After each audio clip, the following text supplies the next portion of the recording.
Hey, thank you for joining me. It's never a bad day whenever we get to look at Jae Lee art. Um, though Jae Lee's one of those guys that's gone through so many kind of distinct artistic kind of styles, and I don't dislike any of them. It's all brilliant, it's all skilled, it's all evocative.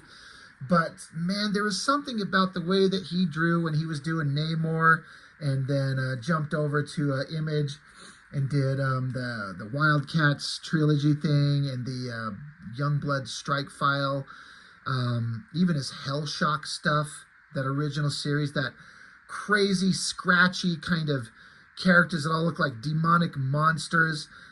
He was known for pumping out pages, like several pages a day. I loved that stuff. And then he eventually started kind of leaning into a more realistic style.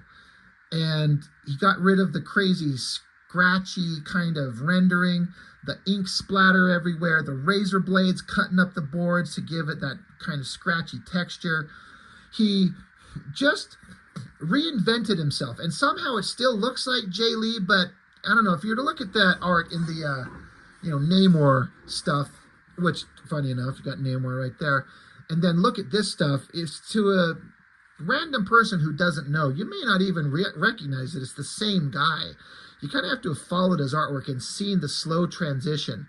This is somewhere kind of in between-ish, in my opinion, of what he does now versus what he used to be. It's still kind of scratchy and rough in a way, but it's not as clean and slick as he does now. And again, it all looks good. You can't deny the skill that Jae Lee has, or his passion for drawing. Seems like a really nice guy, but man, I miss that youthful, crazy stuff that he used to do. Jae Lee's art on Fantastic Four never been something that I thought would have been something that works, and I don't know that it does. I mean, I'm all for taking, like, the Fantastic Four is this, like, bright, happy kind of group of characters, the Marvel's first family. And Jae Lee's got such a dark, gothic style. It's kind of interesting to kind of take characters that are one way and put a spin on it artistically that's the opposite of what you would normally think would work. I'm not saying that this failed.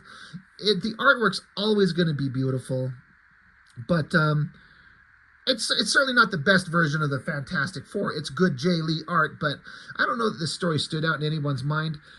Grant Morrison is the writer. I like Grant Morrison, but when I think about what I like about him, basically all boils down to those interviews that he did with Kevin Smith on the Fat Man on Batman podcast. They're online. You can find them. It's like 4+ hours of Kevin Smith just talking with Grant Morrison about all kinds of stuff. And he's charming and funny and smart, and I like him just based off those interviews. I don't know if I've read anything of his that I just have been blown away by. I've read some stuff, but there's nothing that he's done that to me just stood out and made me go, this is brilliant work, in the way that like Alan Moore has done, or Chris Claremont has done, or Warren Ellis, things like that. So, Jae Lee on art. At the time, I don't think I knew who Grant Morrison was. I had not a clue at the time. But it was Jae Lee drawing. So I'm like, I'm going to pick this up. So I found these in my comic stash recently, and I'm like, oh yeah, this stuff. This stuff, when did it come out? This is 2001, the end of 2001. So we're talking more than 2 decades ago. I remember reading it originally, and I read it once and kind of going like, okay, whatever. And I dug these out like 3 weeks ago as of this recording, and I've tried to read these things 3 or 4 different times. And every time I get into it, I'm just like, I'm just bored. I'm like, it's not capturing my attention. It's not retaining me. I'm not interested in it. There's interesting moments, but I just was not having a fun time reading these. And it's kind of a bummer because, again, I like Grant Morrison and I like Jae Lee.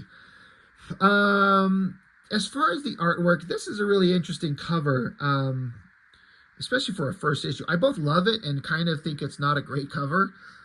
you know, whoever this is, I mean, it says Yancey Street, so if you know the Fantastic Four, and I'm by no means an expert on the Fantastic Four at all, but we all know the basics. But, you know, the giant flaming four in the background on top of probably the Baxter building. What's this all about? I don't know. It's Jae Lee on pencils and inks, and then the colors. Jae Lee formed some kind of relationship artistically with this Jose Villarrubia, and they worked on the Hellshock series together, which I thought artistically looked great. That coloring was fantastic, and it's painted. So I don't know if he's painting on top of the originals or it's hand painted on top of copies. I don't think this is digital work. I don't think. It says painted colors. I don't know if this is digital paints in 2001. Is that even a thing? I don't know. I don't know how this Jose Villarrubia works. I have to imagine it's done by hand, because what was available in terms of technology in 2000 and 2001? You know, I don't know. And it's both great art and great coloring, but I also I like it and I don't like it. Before I get too far into it, like I said, I tried reading this and I could not get into it. I've tried several times.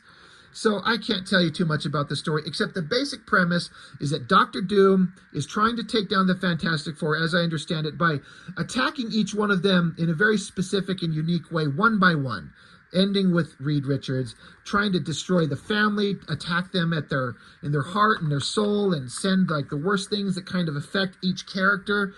And that all makes sense. But this art, everything about it looks great. It's very Jae Lee. It's still kind of this rough, kind of scratchy style. I feel like I was saying, I feel like he refined it more into the stuff he does now. It looks great. I'd love to see the black and white on these. I know I say that all the time, and the coloring's great, but I don't know. Sometimes why don't we have a Jae Lee artist edition? Man, if somebody would put together an artist edition of his Namor work, those issues of X Factor that he did, the Hellshock stuff. God, I want an artist edition of Jae Lee's work so bad. But Jae Lee knows how to draw beautiful women. He knows how to draw monsters. He knows how to draw backgrounds, whether he's tracing things or not. I don't know. I don't care.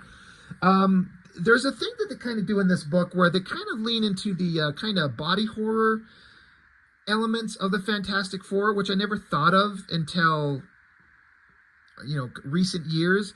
Like, look at this shot of Mr. Fantastic. He's, as happens with him a lot, he gets so lost in his science, he kind of loses track of the real world and his family and everything, because he's doing some kind of crazy, awesome kind of scientific experimentation.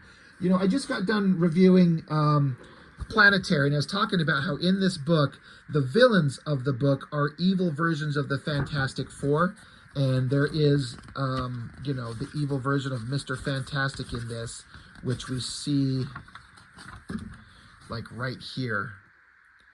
And it made me kind of like and appreciate the real Fantastic Four a little bit more as I read Planetary.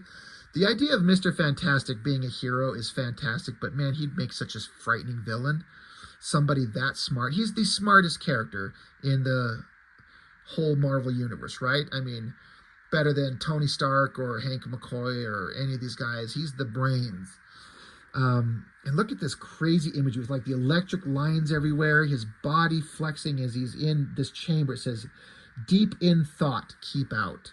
So it's really interesting. Like I said, leaning into the body horror. I mean, one of these guys catches on fire. One of them's a giant rock monster. This guy stretches and flexes. That god-awful Fantastic Four movie by Josh Trank, which was terrible as a Fantastic Four movie, they kind of leaned into how scary this shit was. And it was an interesting take, but tonally wrong for the Fantastic Four. But it starts out with The Thing, and, you know, it's a story all about him. There's interactions going back and forth. Him and Johnny Storm are always kind of, you know, egging each other on. It's getting a little bit intense in these stories because of the nature of the Doctor Doom interfering with things. You know, things are going kind of weird. We've got Alicia Masters, is that her name? The sculptor. She's blind, but she sculpts things. We've got Mole Man, Doom, Namor there. But yeah, this artwork is all fantastic. I have to imagine this is maybe kind of traced, and I don't care. It looks great. Coloring is awesome. Look at this Doctor Doom. Whenever you see a Doom, this is a Doom bot because it's in the Fantastic Four headquarters. I guess it's something that they caught. They got all these wires sticking out of it. But you got to know having something like that in the Fantastic Four headquarters is a bad idea if it's Doom. If it's connected to Doctor Doom. God, I hope Marvel, the movies, don't fuck up Doctor Doom. I mean, you can tell me that Robert Downey Jr. is coming back to play Doctor Doom. How the fuck does that work? Besides being an alternate version of Tony Stark in another multiverse thing, which is dumb because that's still not who Doctor Doom is. So I bet you they're gonna fuck it up, but I guess we'll see. But yeah, the Doombot starts talking to him, so he punches its head off. And Doombot's, this is kind of a cool shot of Thing just holding it up there. They're talking. But Doombot's basically kind of like manipulating Thing. Doom says, be my guest, ask him the truth if he lets you. Basically, I think he was saying, with all the things that Reed Richards can do, why can't he change you back into the man that you were if he really wanted to? So, all these crazy things are going on. Not a bad version of the Thing, but not my favorite. There's so many ways to artistically interpret it. And Jae Lee's art always looks good, but like I said, I tried reading this thing and I tried getting into it, and I couldn't. I tried so hard, I swear, and I'm like, no one's holding a gun to my head, so I'm like, fuck it, I got better things to do.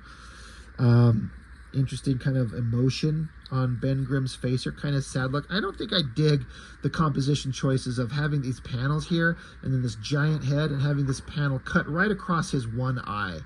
I don't think that works. I don't dig that. But yeah, Doom is telling him here, he's like, Ben, good-hearted, naive Ben, everything I've just told you is true. Reed Richards has betrayed the world. No one can understand better than I. My people love me. I love them and protect them in return as legitimate head of a sovereign European state. And yet he has made an international devil of me and a monster of you. He says he marries the woman you once cared for only to ignore her. He tells you he has no cure for cosmic radiation poisoning, which has robbed you of your humanity. And yet, 5 minutes of your time is all I need to restore you to the man you used to be. The man I remember from State University when we were young. So he's like, I could change you back instantly. Why is Reed not doing this? So, again, Doom is manipulating him. And I think there's a time jump. He goes back in time. The coloring, like this lightning bolt, is crazy. Look at the crazy color choices in this. But yeah, Ben Grimm's back to his human self. He's trying to get to the Fantastic Four building, but they don't recognize him because he's in human form again. But everything's kind of collapsed and fallen apart. And it's Doom's hand holding like a stone structure of the Thing. And he says, how to destroy a man. Grant him his heart's desire. And he says, 1, and crushes it and explodes. And then, Ben Grimm gets hit by a car and he's laying on the ground, and that's where it's left. So I'm like, okay, I can kind of see where Grant Morrison's going with this, but like I said, I was struggling with it. So you can kind of assume in book 2 here, is he going to try and take down old Sue Storm by throwing Namor at him? You can see Reed Richards in this kind of round circle shape behind him screaming for his wife. There's always been kind of that unrealized love between Namor and Sue Storm. It's kind of like how Scott Summers and Jean Grey are together, and Jean Grey's always kind of got a flirty eye for Wolverine. Just, again, if you've seen the way that Jae Lee draws those Namor issues, how much of a vast difference is it from this? It's slick and clean and stripped down. It's very anatomically accurate. It's like watercolor coloring on it from Villarubia. It looks great, but like I said, I miss old school Jae Lee. So all this artwork looks fantastic. There's this whole scene of, it's Alicia Masters talking with Sue Storm, but she's invisible the entire time. So artistically, you're seeing like bags and stuff like that Invisible Woman is carrying, and they're carrying on a conversation. But Invisible Woman is invisible at all times. It's an interesting choice for them to have these conversations. And, I wish I could tell you what they were talking about, but, Namor comes up, it's raining, it's wet, so there's probably something to do with that right there. Excuse me. Meanwhile, Johnny's rocketing down the street in a hot rod with some blonde chick, like he always does. There's Ben Grimm. They're kind of following up with his story. He lost an arm. And then there's this whole spread of just Alicia and Sue Storm talking. And again, Invisible Woman is invisible. So they're having like dinner, like the wine that she drinks, a napkin that she's holding as they eat. It's interesting. But basically, Sue Storm's talking like, I just wish that, Reed would talk to me as Reed does. He gets kind of forgetful and dismissive. So conversation just keeps going and going and going. And I'm sure it's really good stuff. And, I'm never going to say that Grant Morrison can't write a good story, even if it doesn't specifically interest me. Reed Richards kind of reacting in kind of weird pain there. And Doom is here off in his own little world. He says this moment, this guy's trying to tell him like, hey, someone's here waiting for you. And he's like, tell them to wait. This moment is mine and mine alone. It belongs to silence and hate. And to the family falls. So he's crushing a stone figure of Sue Storm. What did he do to ruin her life? Well, I don't know exactly yet. But they keep cutting back to, they're going in this water tank. The coloring is beautiful. Again, it looks great. It's not my favorite version of coloring over Jae Lee's artwork, but you can't deny it looks great. They keep just chatting back and forth. At some point, for whatever reason, somehow, some way, there's a knock at the door, and they open it up, and outside the door it says, "The storm has come. Susan, let me look at you." And there's Namor standing there, and Invisible Woman, she finally makes herself visible. She says, Namor, oh God, I'm married. Interesting shot choice. I'm going to have to say that Jae Lee must have referenced that. The body language, the positioning, the anatomy, it's very, very accurate. And it looks good. But it's also a weird choice, the way he's standing there. I don't know if that's... I don't know what I would have done, and I'm sure anything I would have come up as an artist would not be a fraction as interesting, but I don't know that I love that. It's kind of a goofy pose. I don't know. But they're going on. Johnny Storm's getting out there. It's just a torrential downpour. I love the lightning bolts in the sky. And then out of the bottom of the ground comes some giant monster, as happens in Fantastic Four books. So is the Mole Man getting involved? Johnny Storm flames on. So I guess that Doom's kind of saying that he took down Sue Storm by sending Namor after her. However that's going to play out. I talk about how much I like the coloring, but also don't like it. It's so dark. I'm not saying it's too dark to it washes everything out and you can't see it. It's a great city shot. It's just different, and it's not my favorite. So that's book 2. As terms of covers, this shot of Namor just dragging Johnny under the water, torching out, putting out his flames. I like how he's got his feet in the back of Johnny's knees, hands around his throat, dragging him down. Now, these two have always seemed to be going at it, right? Isn't there always kind of like the guy with fire and the guy with water kind of button heads? But Namor is way more powerful in terms of strength and vulnerability, right? Namor is hyper powerful. Pretty awesome opening shot. Giant kaiju-looking freaking monster stomping through the city. And old Johnny Storm making the Flaming Four. That's a pretty awesome opening couple of panels. But, and these are cool shots of Johnny on fire. And Doom, he's like, and 3. This is a crazy shot. This is a really interesting kind of rendition of Doom. And I actually kind of forgot. I was watching, I haven't looked through those Namor issues in a long time. I've only actually got 1 or 2. But one of my fellow YouTubers, Maximus Rex, has been going through them recently. And it makes me want to pick up all of them. But Jae Lee was drawing Dr. Doom in those Namor issues. And so I'm kind of like, oh yeah, I forgot. This is not a bad version of Doom, but I like the Namor version of Dr. Doom by Jae Lee better. Just something about it was a lot more epic and scary. This is good. It's certainly good.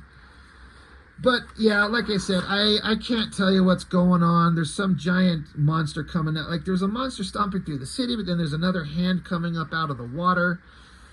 Johnny Storm's coming after Sue, and so Namor's like, he says, your brother your brother is here as expected. Normally I relish the scalding steam clouds and glorious combustions of our encounters. But all things are fluid tonight, Susan, and water extinguishes flame. So it's like, he says, hurricanes rage, let the sky empty the sea upon the land. So can Namor control the fucking weather? Did I miss that part about his character? I mean, can he control water? That's news to me. What am I missing? I'm not an expert on any of these characters. But he's calling forth the water and the rain and the storms to extinguish Johnny's flames, which he does, and Johnny falls. There's some interesting kind of panel compositions with odd kind of panel shapes arcing down the side of the page. And so Namor's putting the moves on Sue Storm, trying to win her over like he always is. He's kind of an arrogant, pompous douchebag, which, again, I think that's a big part of his character. But, like, why is Sue into this guy so much? One of these days, one of the things I'd like to do is be able to read those, 100 issues of Fantastic Four by Jack Kirby and Stan Lee. Never got to read them. That should be something that I do before I die. But yeah, Johnny tumbles into the ground. Alicia, blind girlfriend, ended up down here. The Mole Man's down here. That's a very creepy looking monster version of Mole Man. I'm liking that. Ben Grimm's still up here in a hospital, missing an arm. Yeah. I got lost in the story. I'm just like, I don't know what's going on anymore. I don't care. There's an interesting shot of Namor right here. Again, the anatomy's perfect. The shadows are perfect. It all looks really good. But interesting body language, the way he was kind of talking with the Mole Man there. But then there's like a giant, monstrous, robotic version of Doom coming up through the water. So I'm like, well, what was I missing? What was that monster coming out of the ground at the beginning? What did I miss? I guess if I read this thing, but like I said, I couldn't bring myself to get through it. I just kept getting bored. But towards the end, there's this, look at this crazy splash page of color and excitement, water splashing through here into the Mole Man's underground world. And it ends with giant monster Doombot version walking through the city, smashing helicopters. And so the Doombot saying, Richards, in one short night, I've taken everything. The boy is blinded, crippled, and enslaved. The monster is shattered, lost. His lover, now the Mole Man's bride in his kingdom of filth. Your wife is drowning in deep fathoms of her adulterous frenzy. And all that remains is doom. While you've been locked away, I've been busy destroying your life and the lives of your family forever, Richards. Tell me, what have you been doing? And Reed Richards, in his little think tank, he says, well, Victor, I've been thinking. So I kind of like the epicness of the story point at the end there. I was like, okay, that was neat. Grant Morrison knows what he's doing. He's just not keeping my attention. And it starts out, my name is Reed Richards. I have never told anyone the truth about my violent temper. So the story goes on, and there's lots of exposition. There's lots of story to kind of explain things. Back when they were younger, Reed and Doom and all this stuff that's going on. And Doom's trying to just destroy him. Let's see, what is it saying here? He's saying, how far would someone go to trap us and hurt us? What if there was a machine capable of shunting people around a game board as big as real life? I remember now. There was only one way to verify my dawning suspicions. I did what I always do. I locked myself in a room and built one of my own. So it's just kind of getting into Reed Richards and his brilliance and locking himself in a room and using his brains. This is some wild kind of designy stuff going on here. It's really cool. Like these little planes and different images on top of each one of these little planes in like this 1-point perspective. It's all pretty neat stuff.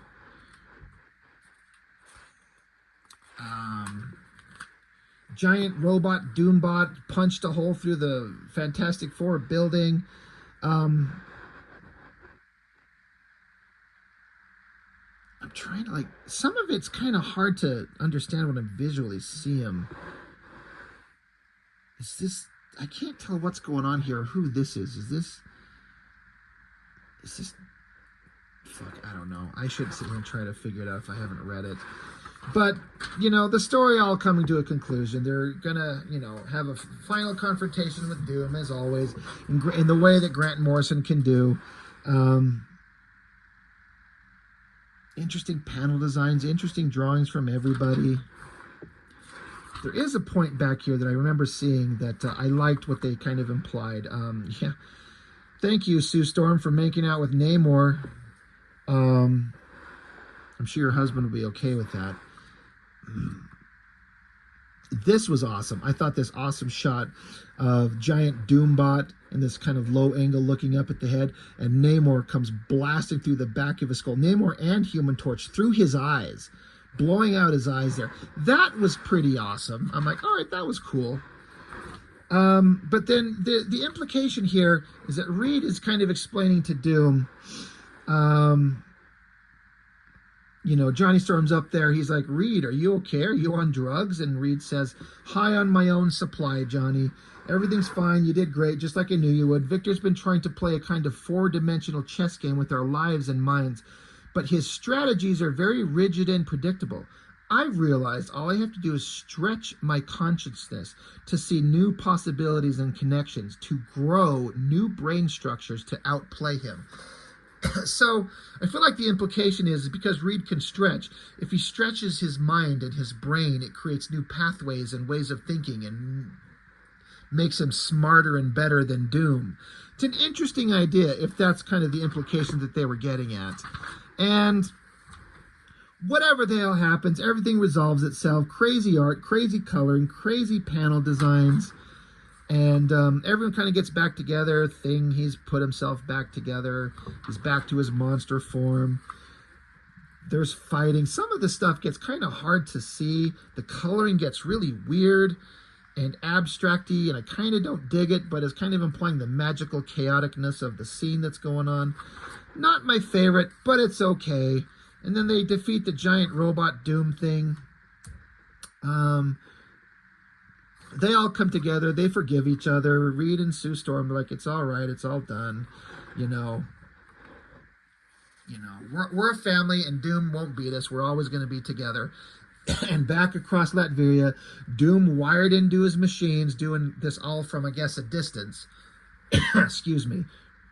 He's like quietly like, no, like he'd lost. He failed. He had it. As usual, victory within his grasp, and he lost. So anyway, I know this is not a great way to kind of review a series when I'm like, I couldn't read it. I'm here for the art. Jae Lee's work is brilliant. It's beautiful. I miss the old version of him, but nothing we can do about that. So anyway, that's it. I mean, if you guys read this, do you like it? Do you have positive memories of it? What do you think about this series? Let me know what you think. But that's all I've got for now. Thank you for watching. I'll see you next time.